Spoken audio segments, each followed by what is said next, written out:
नमस्कार मैत्रिणींनो, तर कालच्या व्हिडिओमध्ये मी तुम्हाला पेपर कटिंग दाखवलं. तर आजच्या व्हिडिओमध्ये हेच पेपर कटिंग ठेवून ब्लाऊज पीस कसा कटिंग करायचा आणि बाही कटिंग हे व्हिडिओमध्ये दाखवणार आहे. तर व्हिडिओ लास्टपर्यंत नक्की बघा आणि कालचा कटिंगचा व्हिडिओ जर पाहिला नसेल तो सुद्धा जाऊन नक्की बघा. तर बघा, ब्लाऊजच्या मापामधलं आपली फक्त बाही लांबी आणि दंड घेर बाकी होता. तर बाही लांबी 5.7 इंच आलेली होती. तर त्यामध्ये ती फक्त 2 रेषा एक्स्ट्राची जास्त झालेली होती, त्यामुळे मी 6.5 इंचावरतीच मार्क करणार आहे. तर बघा, हे पेपर जो आहे तर ते मी डबल फोल्ड करून घेतलेला आहे आणि बंद बाजू मी ज्या साईडला बसलेले आहे त्या साईडने आहे आणि सरळ एक समजण्यासाठी बरोबर रेष अशी सरळ आखून घेतली आणि आपल्या बाहीची लांबी ही 6.5 इंचावरती होती. तर मी 6.5 वरती एक मार्क केलं आणि ही बाही ही बिना अस्तरची असल्यामुळे यामध्ये मी 1.5 इंच प्लस करणार आहे. बिना अस्तरची बाही असली की 1.5 इंच प्लस करायचं आणि जर अस्तरची बाही असेल तर मग अर्धा इंच प्लस होतं. तर हे बघा, याची रुंदी कशी काढायची तर मी तुम्हाला सांगते. पाठीमागचा भाग घ्यायचा आणि वरती अर्धा इंच शोल्डर जॉईंटमध्ये जाणार ते सोडून द्यायचं आणि अशा पद्धतीने ना बॅकचा मोंडा मोजून घ्यायचा. तर हा 9 इंच आलेला आहे. तर जेवढा मोंडा आलेला आहे तर त्यामध्ये फक्त अर्धा इंच मायनस करायचं, कारण आपण गोल राऊंड केला की मग तो अर्धा इंच मायनस झालेला आहे तर तो कव्हर होऊन जातो आणि अशा पद्धतीने आपल्याला मोंड्याची रुंदी मिळून जाते, बाहीची रुंदी मिळून जाते. तर ह्या साईडनी सुद्धा 8 इंचावरती सरळ मी मार्क करून हे बघा, इकडून सुद्धा मी एक सरळ रेष आखून घेतली आणि मोंडा खोली किती द्यायची तर ना बाहीच्या उंचीनुसार मोंडा खोली ही ठरत असते. मी 2.5 इंचावरती मोंडा खोली दिलेली आहे. जर जास्त असेल तर 3 इंच वगैरे देऊ शकतो आणि जिथून मोंडा खोली दिली तिथून खाली 1.5 इंच मी सरळ रेष आखून घेतली आणि बघा, बंद बाजूनी 1 इंच वरती घेऊन स्केलच्या साहाय्याने हे 1 इंच आणि हे 1.5 पर्यंत आपण अशा पद्धतीने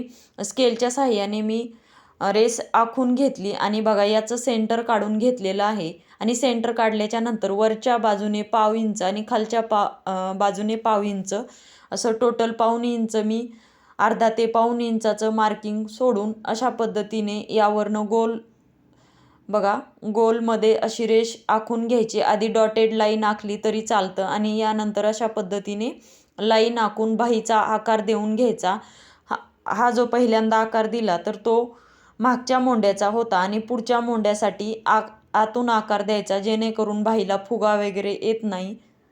तर हे बघा, अशा पद्धतीने मी पुढच्या मोंड्याचा सुद्धा आकार देऊन घेतला. यानंतर आपला दंडघेर हा 5.25 इंच होता आणि त्यापुढे 2 इंच शिलाई मार्जिन अशा प्रकारे दंडघेराची सुद्धा मार्किंग करून घ्यायची आणि बघू शकता 1.5 इंच आपण जे घेतलेलं होतं इकडे खाली सरळ, तिथून एक रेषा खायची आणि ही फिटिंगची लास्टची टीप आहे. तर ती हे दोन्ही मिळून आपण कटिंग करून घ्यायचं. तर बघा, व्यवस्थित अशी बाहीची पेपर कटिंग मी करते.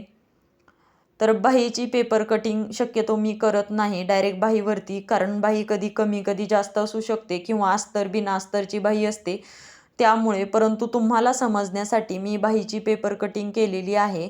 तर हे बघा, समोरच्या साईडच्या मोंड्याची सुद्धा मी कटिंग करून घेतलेली आहे आणि अशी पद्धतीने आपली बाही रेडी झालेली आहे. आणि आता काल जे आपण कटिंग केलेले पार्ट होते तर ते सर्व पार्ट घेतले आणि आता आपण मेन ब्लाऊज पीसवरती कटिंग करणार आहोत. तर अशा प्रकारचा हा ब्लाऊज पीस आहे.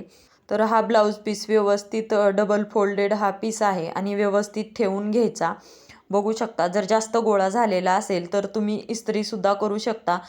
तर हा एवढा जास्त काही गोळा झालेला नव्हता, त्यामुळे हे बघा, पाठीमागचा मी पार्ट घेतलेला आहे आणि डबल फोल्डेड आहे आणि मी ज्या साईडला बसलेले आहे तर ती साईड बंद बाजू आहे. तर मागचा जो आपण पार्ट घेतलेला आहे तर तो मागचा पार्ट मी बंद बाजूने ठेवलेला आहे. त्याचा गळा बंद बाजूने आलेला आहे, बघू शकता तुम्ही. अशा पद्धतीने मी ठेवून घेतलं. यानंतर हा साईड पार्ट घेतलेला आहे. तर यामध्ये आपल्याला काहीसुद्धा वाढवायचं नाही, तर त्यामुळे अशा पद्धतीने मी ठेवून घेतलं. व्यवस्थित ॲडजस्ट करून ठेवून घ्यायचं. योगपट्टी कटोरी मी अशा पद्धतीने ठेवून घेतलेली आहे. तर हे बघा, सर्व पार्ट आधी मी व्यवस्थित ठेवते. जर पहिल्यांदा नवीन असलात तर ना कधीही जास्तीचाच कपडा घ्यायचा, ब्लाऊज पीस हा एक्स्ट्राचाच घ्यायचा, त्यामध्ये काही ॲडजस्ट नाही करावं लागलं पाहिजे. कारण नवीन असताना आपण आधी ब्लाऊज शिकत असतो, त्यामध्ये आपल्याला ॲडजस्ट करायला लागलं की आपला जास्त म्हणजे मिस्टेक होते आपल्याकडनं. त्यामुळे पहिल्यांदा जर शिकत असाल तर ब्लाऊज पीस हा प्रॉपर व्यवस्थित जास्तीचाच असू द्या.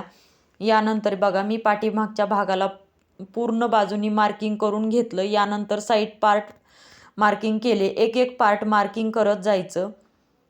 तर बघू शकता व्यवस्थित असं मी साईड पार्टला सुद्धा मार्किंग करून घेतलं. ब्लाऊज पीस हा कडेनी सुद्धा कमी जास्त असतो खालचा वरचा पार्ट, त्यामुळे कडेनी सुद्धा मी थोडं थोडं सोडून दिलेलं आहे. आणि अशा पद्धतीने साईड पार्ट बघा, इकडे माझा हात होता तोपर्यंत थोडासा पुढे गेला, तर त्यामुळे मी व्यवस्थित ठेवून अशा पद्धतीने साईड पार्टसुद्धा मार्क करून घेतलेला आहे. आणि बाहीसाठी साईडला ब्लाऊज पीस आहे, तर त्यामुळे एका व्हिडिओमध्ये दिसत नव्हतं, तर त्यामुळे म्हटलं आधी एवढे पार्ट आपण मार्क करून घेऊ आणि यानंतर हे पार्ट पुढे गेले की मग आपण बाहीसुद्धा मी तुम्हाला ठेवून दाखवते. अशा पद्धतीने मी यानंतर कटोरी मार्क केली. बघा कटोरी अशा पद्धतीनं ठेवायची की त्याची साईड जी गोलाकार आहे तर तो गोलाकारमध्येच कटिंगमध्ये आला पाहिजे, अशा पद्धतीने कटोरी ठेवली.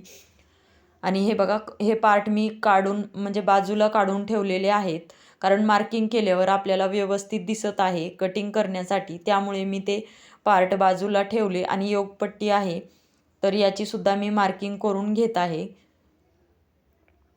तर योगपट्टे हे आपल्याला बिना अस्तरच्या ब्लाऊजसाठी 4 लागत असतात, परंतु आपण दुसऱ्या कलरची एखादी पट्टी लावणार आहोत, तर मी स्टिचिंगच्या व्हिडिओमध्ये तुम्हाला नक्कीच दाखवेल.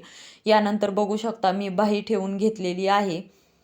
तर बाही ही व्यवस्थित ठेवायची, एकदम ॲक्युरेट बरोबर करेक्ट झालेली आहे. आपल्याला कुठेसुद्धा जॉईंटची गरज अशी काहीच नाही आहे, त्यामुळे व्यवस्थित मी बाही ठेवून घेतली आणि बाहीसुद्धा मार्क करून घेतलेली आहे.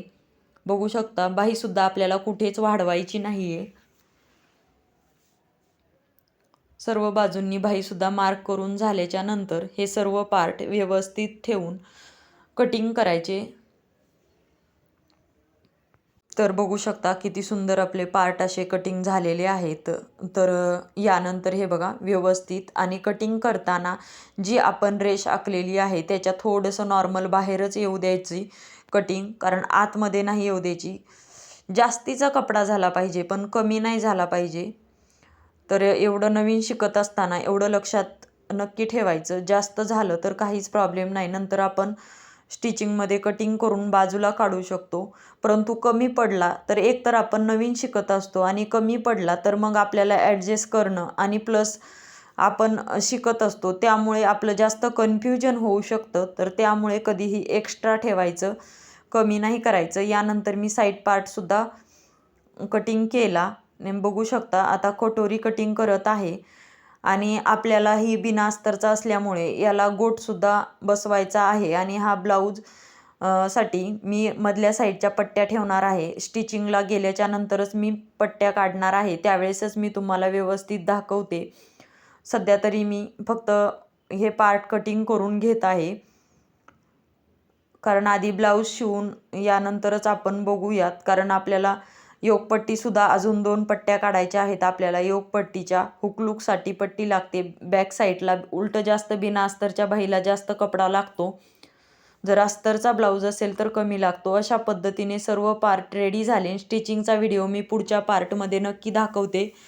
तर व्हिडिओ कसा वाटला हे कमेंट करून सांगा आणि चॅनलला लाईक, शेअर आणि सबस्क्राईब करा.